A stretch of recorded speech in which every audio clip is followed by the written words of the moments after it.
नमस्कार, मैं अभिषेक उपाध्याय। आप देख रहे हैं टॉप सीक्रेट। आज का दिन बड़ा दिन है। गलतियां ना मानने और ईश्वरीय सत्ता के मुताबिक काम करने की जिद ठानी हुई एक व्यवस्था में आज पुलिस के सबसे बड़े अधिकारी ने गलती मान ली। यूपी के डीजीपी प्रशांत कुमार ने आज कह दिया कि महाकुंभ में मौनी अमावस्या के रोज उनसे एक गलती हुई थी। ये वाकई बहुत बड़ी बात है। यूपी में जिस तरह से सत्ता को संचालित किया जा रहा है, ये बात लगातार सामने आ रही है कि ऐसा लगता है कि मानो ये ईश्वर की तय की व्यवस्था है जहां गलती हो ही नहीं सकती, और अगर गलती की बात जिसने उठाई उसको सनातन विरोधी, भारत विरोधी और नकारात्मक और न जाने क्या क्या कह दिया जाएगा। तो सवाल ये है कि यूपी के डीजीपी इनमें से क्या हैं? वे नकारात्मकता फैलाने वाले हैं क्या? वे भारत विरोधी हैं क्या? वे सनातन विरोधी हैं क्या?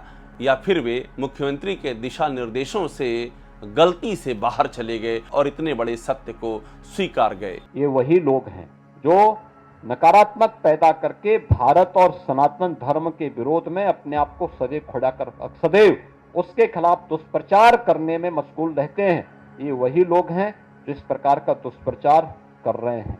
मगर ये एक गलती नहीं है, यहाँ तो गलतियों की श्रृंखला है। आप सोचिए, सीएम योगी आदित्यनाथ 100 करोड़ लोगों के इंतजाम की बात का दावा कर रहे थे और ऐसे ही दावों से पूरे देश से भीड़ उमड़ी और उसके बाद बेसिक इंतजाम भी ना कर पाने की गलती यहाँ नजर आई। गलती तो तब भी दिखी जब महाकुंभ में मौनी अमावस्या के रोज दुखद मौत हुई श्रद्धालुओं की और सीएम योगी आदित्यनाथ चुप्पी साध के बैठे रहे। हैरानी की बात यह रही कि प्रधानमंत्री को ट्वीट करके इन मृत्यु पर शोक व्यक्त करना पड़ा। उसके बाद शाम तक जाकर के योगी आदित्यनाथ को सुधि आई और वो कैमरों के आगे रोए। शायद प्रधानमंत्री अगर अपनी संवेदना न प्रकट करते तो योगी आदित्यनाथ देर शाम रोने या फिर इस सत्य को स्वीकारने की जहमत भी ना उठाते, ऐसा भी कहा जा रहा था। इसके बाद की गलती ये रही कि योगी आदित्यनाथ 30 मौतों पर अड़ गई उनकी सरकार की। 30 से ज्यादा मौतें नहीं हुई हैं। एक के बाद दूसरी भगदड़ के साक्ष्य सामने आते रहे, लोग सामने आते रहे, अपनी बातें बताते रहे, लेकिन सरकार अड़ी रही। सच दिखाने की कोशिश कर रहे पत्रकारों के साथ में बाकायदा जोर जबरदस्ती भी की गई और योगी आदित्यनाथ इस सब के बीच में बेपरवाह संगम नगरी पहुंचे और साधु संतों के बीच में पहुंच करके एक बार फिर से इस सब को सनातन पर अटैक करार दिया। सनातन धर्म ही मानव धर्म है। सनातन धर्म रहेगा तो मानव धर्म रहेगा, मानवता रहेगी, इस सृष्टि रहेगी। आप योगी आदित्यनाथ और उनकी सरकार की गलतियों की लिस्ट बनाते जाइए। आप ये खतरा उठा लीजिए कि आप भारत विरोधी करार दिए जाएंगे। आप ये खतरा उठा लीजिए कि आप सनातन विरोधी करार दिए जाएंगे। फिर भी सत्य की खातिर आप ये बताइए कि योगी आदित्यनाथ इतने महत्वपूर्ण समय में कैसे 3 दिन तक उत्तराखंड में अपने पारिवारिक शादी के कार्यक्रम में व्यस्त रहे। क्या ये मुमकिन है? अगर किसी विपक्षी पार्टी के नेता ने यह काम किया होता तो अब तक योगी आदित्यनाथ ने आसमान सर पर उठा लिया होता। एक बड़ी गलती ये भी रही कि योगी आदित्यनाथ इस पूरे आयोजन को और इसके इंतजामातों को, इसकी व्यापकता को शुरू से समझ ही नहीं पाए।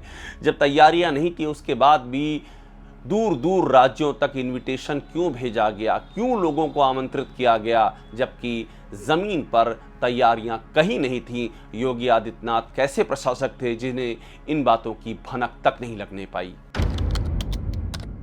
योगी आदित्यनाथ कैसे सीएम हैं, उनकी नेतृत्व क्षमता क्या है, इस पर एक बार फिर से सवाल खड़े हुए जब इस पूरी महाकुंभ की व्यवस्था से दोनों ही डिप्टी सीएम को किनारे कर दिया गया। ना तो डिप्टी सीएम केशव मौर्य किसी जिम्मेदारी में दिखाई दिए और ना ही डिप्टी सीएम ब्रजेश पाठक, वो भी तब जबकि केशव मौर्य की कर्मभूमि ही प्रयागराज है। इसके बाद भी उनका कहीं कोई रोल नहीं दिखा। ये जग जाहिर है कि सीएम योगी आदित्यनाथ अपने इन दोनों ही डिप्टी सीएम को पसंद नहीं करते हैं, लेकिन व्यक्तिगत नापसंद और पसंद को एक किनारे करके महाकुंभ में उनको सबका सहयोग लेना चाहिए। योगी आदित्यनाथ ये बेसिक बड़प्पन भी नहीं दिखा सके। योगी आदित्यनाथ के काम करने की शैली का एक और नमूना तब दिखाई पड़ा जब संगठन तक को साथ नहीं लिया गया। बीजेपी का प्रदेश संगठन अरसे से योगी सरकार की कार्यप्रणाली से नाराज चल रहा है। एक बार फिर से भी इस महाकुंभ में वही तस्वीर दिखाई पड़ी और आखिरकार जब हालात हाथ से निकल गए, जब प्रयागराज जब भगदड़ हो गई, दुखद मौतें हुई, प्रयागराज समेत आसपास के कई ज़िले जाम हो गए, लाखों लोग जाम में फंस गए, खाने पीने की दिक्कतें शुरू हो गईं, तब जाकर के बीजेपी के राष्ट्रीय संगठन महासचिव BL संतोष को ट्वीट करके ये कहना पड़ा कि बीजेपी के राष्ट्रीय अध्यक्ष JP नड्डा ने कहा है कि संगठन के कार्यकर्ता मदद के लिए सामने आए और ये योगी सरकार की अक्षमता पर सांगठनिक मुहर जैसी लग गई। योगी सरकार की एक और बड़ी कमी तब सामने आई जब योगी आदित्यनाथ खुद अपने ही मंत्रालयों पर लगाम नहीं लगा सके। वे बेहद ही गैर अनुभवी और अक्षम प्रशासक साबित हुए। 3 उनके अंडर में आने वाले विभागों की इस महाकुंभ में प्रमुख भूमिका थी। पहला विभाग सूचना था। सूचना ने जितनी बातें यहाँ पर फैलाई, जितना प्रचार प्रसार किया, उसके मद्देनज़र ज़मीन पर बेसिक इंफ्रास्ट्रक्चर नहीं था। सूचना ने इस और बिल्कुल भी ध्यान नहीं दिया। VIP प्रोटोकॉल के आरोपों को अगर सबसे अधिक ये आरोप किसी के सीने पर तमगे की तरह सजे तो वो योगी आदित्यनाथ के स्वामित्व वाला सूचना विभाग ही था।